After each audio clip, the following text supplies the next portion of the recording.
Hi, I'm joined today by author Francisco Fuentes, and he is the author of a new book, a new children's book that I am really excited to talk with him about. It is called Las Cosas Diferentes, Things That Are Different. And just in that title, there are two very different things. One is in Spanish and one is in English. So I'm really excited, Francisco, to talk with you about this. What I'd love to do is for you just to tell everyone who is watching or listening a little bit about the book and the concept behind it and what it's about. Well, thank you. Thank you very much, Abby. First of all, thank you it's an honor to be here. I'm looking forward to this interview. Uh, the idea of my book started with I got a PhD in critical ethnic studies. And as a lecturer at the university, I talk about diversity, equity, and inclusion. That's a big part of our curriculum, specifically language identity and cultural identity. And so at the in higher education, it's an easy concept. It's accepted. You're going to college, you're adults, you got to make a choice. But the concept can be, although there is a movement of DEI in classrooms, public education, depending on where you're from in the country, sometimes diversity, equity, and inclusion can be seen as a topic people don't want to talk about, right? For whatever reasons.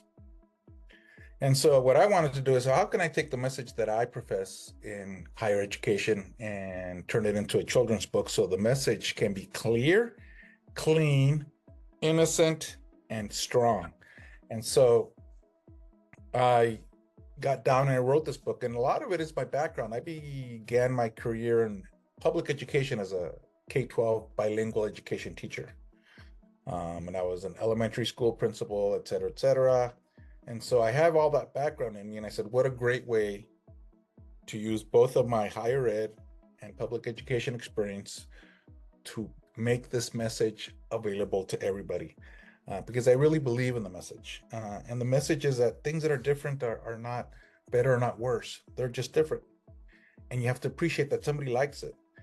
And the book stars my family, and my youngest daughter being the protagonist. And in my family, my wife makes excellent menudo. And menudo is a Mexican soup that we eat for breakfast mostly. And it's made differently, different parts of the regions in Mexico. And my wife, to be honest, does make a damn good menudo. And of course, everybody likes it. And so the story introduces menudo. And then it goes on to a restaurant where my daughter asks the waiter, do you have menudo? Because I really want some. And the waiter says, of course we do. Mexican restaurant. And he comes out with this menudo that's different. It's red instead of white. And so it's also spicier. And so she eats it. She says, I don't like it, Mom. It's not like yours. And at that point, mother conveys the message. Remember what I've always taught you, mijita, that is things that are different are better, are not worse, they're just different. And somebody else likes that menudo. That's why they serve it. And so it goes on then to the school. She's 7 years old in the story. And at school, a new student comes and the teacher introduces the new student. That's Fatima. And Fatima comes from Saudi Arabia and she wears a hijab. And at recess, the students in the classroom were kind of whispering and looking at her because she was different. She looked different and dressed differently. And so my daughter goes up to her because she was sitting by herself at recess and sits next to her and says, hi, how are you? My name is Naima. And asks about what do you call what she wears around her head? And she says a hijab, and it's part of our religion and culture. And so then the students ask Naima, why are you talking to her? And Naima says, guys, you have to remember things that are different. They're not better, they're not worse, they're just different. And we have to appreciate that and explain to her the hijab. So after that, the students, okay, that makes sense. That's a good message. So they all start playing soccer together. Kumbaya, everybody's getting along. Towards the end of the story, the teacher is supervising in the recess, and she's eating a tamal. And she bites into the tamal, and it's so spicy, her face turns red, and she starts to sweat. And she starts yelling, my God, who makes this so spicy? You can't even eat it. And then Naima and the students all turn to her and says, "No, teacher, no. Remember, things that are different are not better, are not worse. They're just different. And you have to appreciate that somebody else likes it really spicy." Yeah. And everybody starts to laugh. And then the teacher ends the story by saying, "You what? You guys are right. You know why? Because my students are the smartest students in the world." And so that's my story in a summary. And I I just love the message, and it's what I teach in my upper higher education classes. And to be able to take that story and connect it to children and parents and teachers and anybody for that matter, is wonderful. Imagine a world where if this was a message that we did in parenting, if this was a message we started in preschool and we stuck to that message, how our world would be. Yeah, absolutely. I love that you've taken a concept that is, on a collegiate level, and you really brought it down to where it all begins, which is raising our children.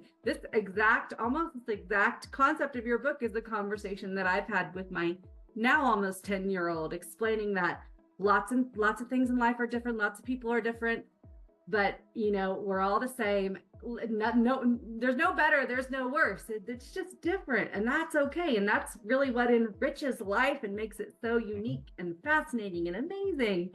So I love that you've put this concept in a children's book where parents can share that with their kids, and teachers can share that. I'm curious, for you, was there a moment, a spark of inspiration where you decided, I'm going to write this book, and this is what I want to do. This is the message I want to put out to the world?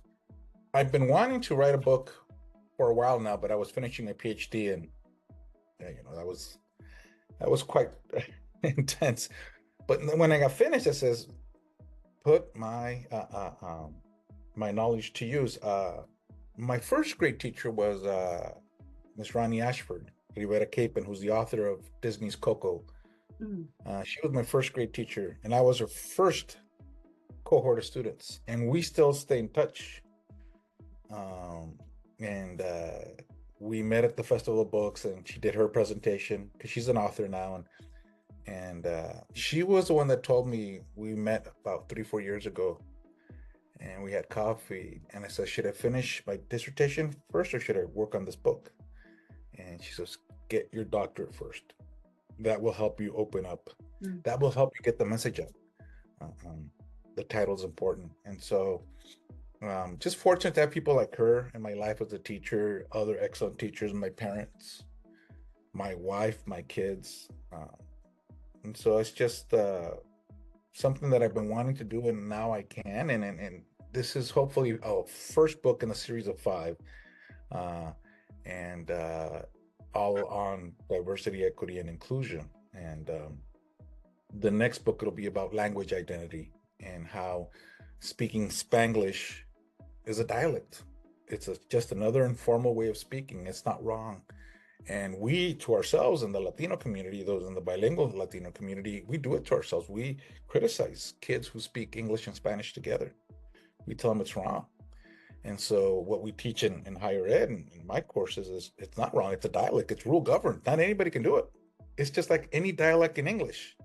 Here you're using 2 languages.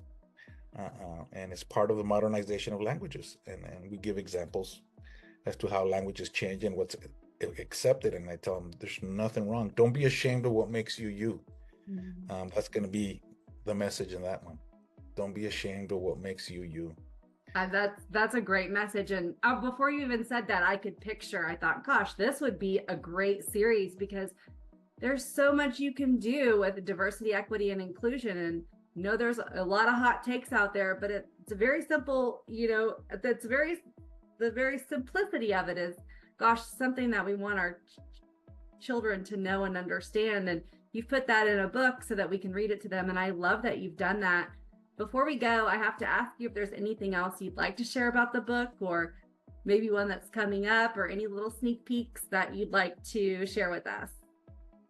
Well, I'll be promoting my book at bilingual conferences, but those are way down the road.